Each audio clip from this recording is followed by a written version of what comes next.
Okay, so everyone knows Job, right? Mm, Like the guy with unwavering faith, even when everything just falls apart. absolutely. Job is practically a byword for resilience. But have you ever, like, really thought about Job's wife? Oh, that's a good point. She often gets overlooked in the whole story. And that's exactly what we're going to dive into today. We're taking a deep dive into Job's wife, and particularly her really short but powerful appearance in the book of Job, Mm-hmm. specifically Job chapter 2, verses 9 and 10.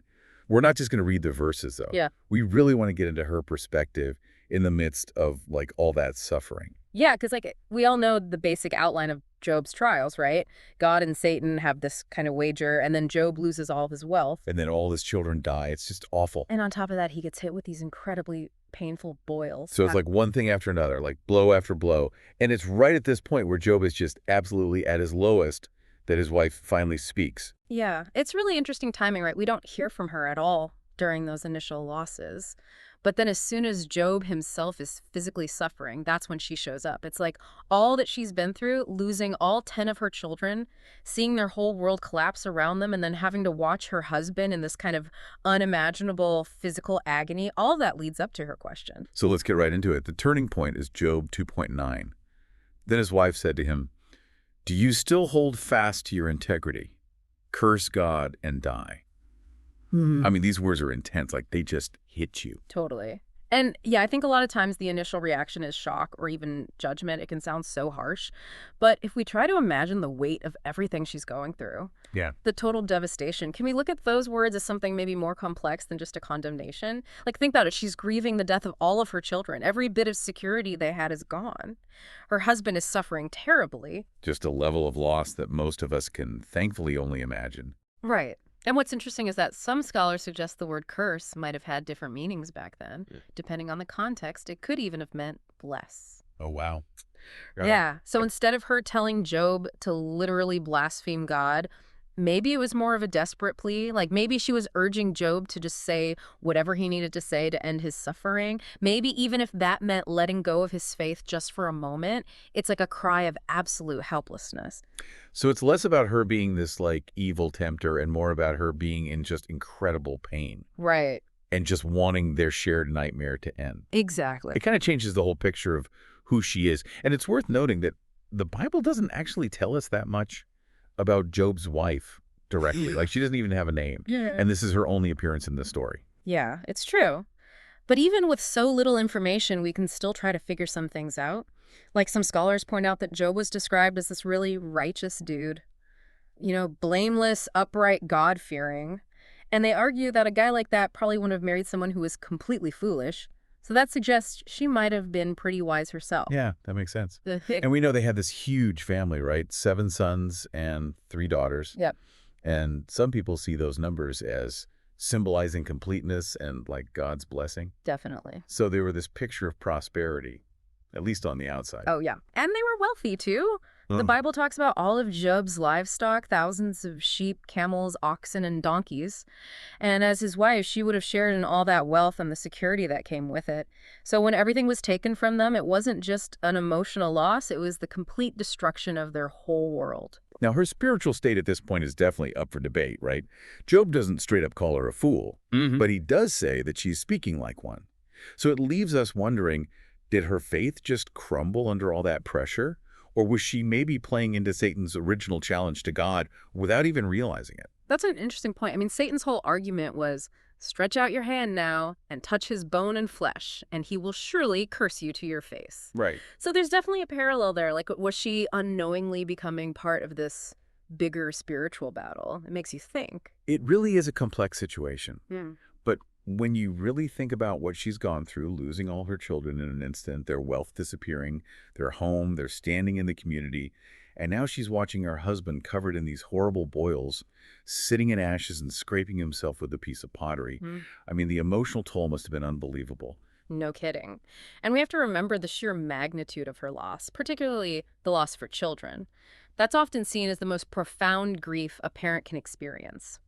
And one of the sources we looked at talked about this concept called the superwoman schema.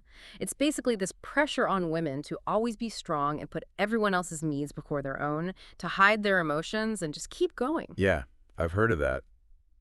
that pressure to be perfect. Exactly. So maybe she had been trying to hold it all together, be strong for everyone, and then in this moment, it all just comes pouring out like a dam breaking. It's like that raw, unfiltered grief just takes over. Right. So maybe her words weren't so much a theological statement as they were a human cry for relief, just a desperate attempt to escape the pain. And that brings us to Job's response.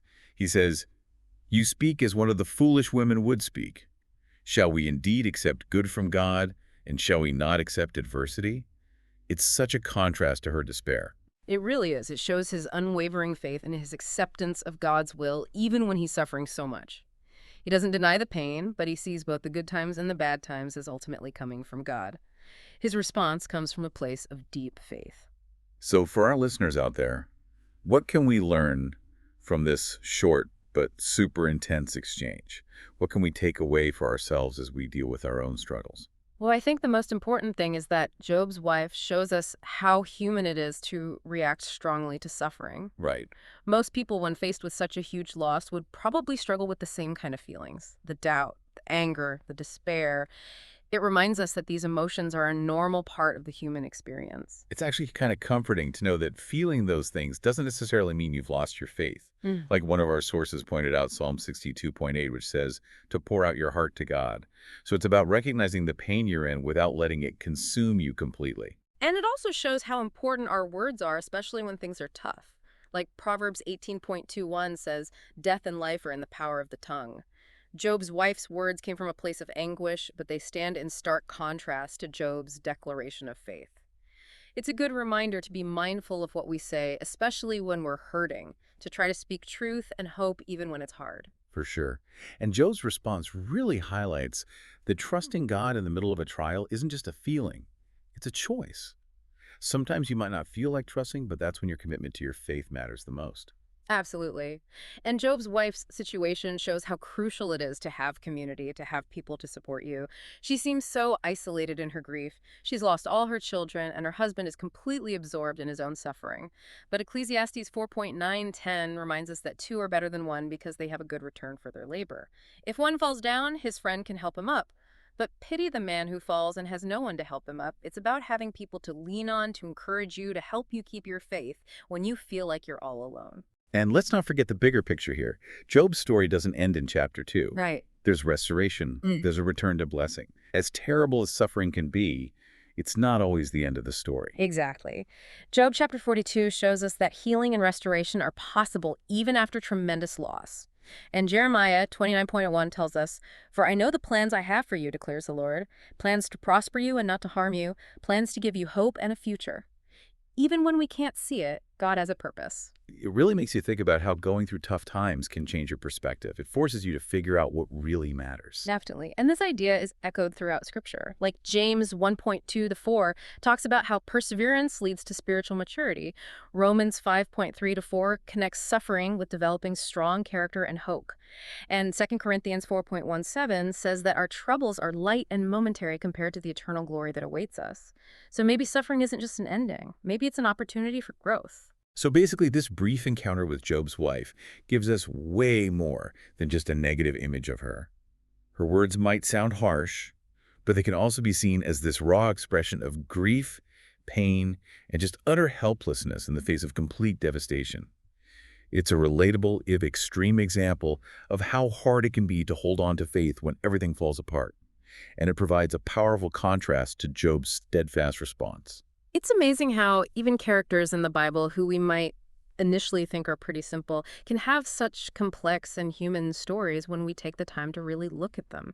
So after considering all that Job's wife went through, does it change how you see her role in this story? And how can this broader understanding help us to be more compassionate toward others who are going through their own struggles? It's a great reminder that even when someone says something hurtful, there's often a lot more going on beneath the surface, especially when they're dealing with pain and loss. Thanks for listening, everyone. We'll see you next time.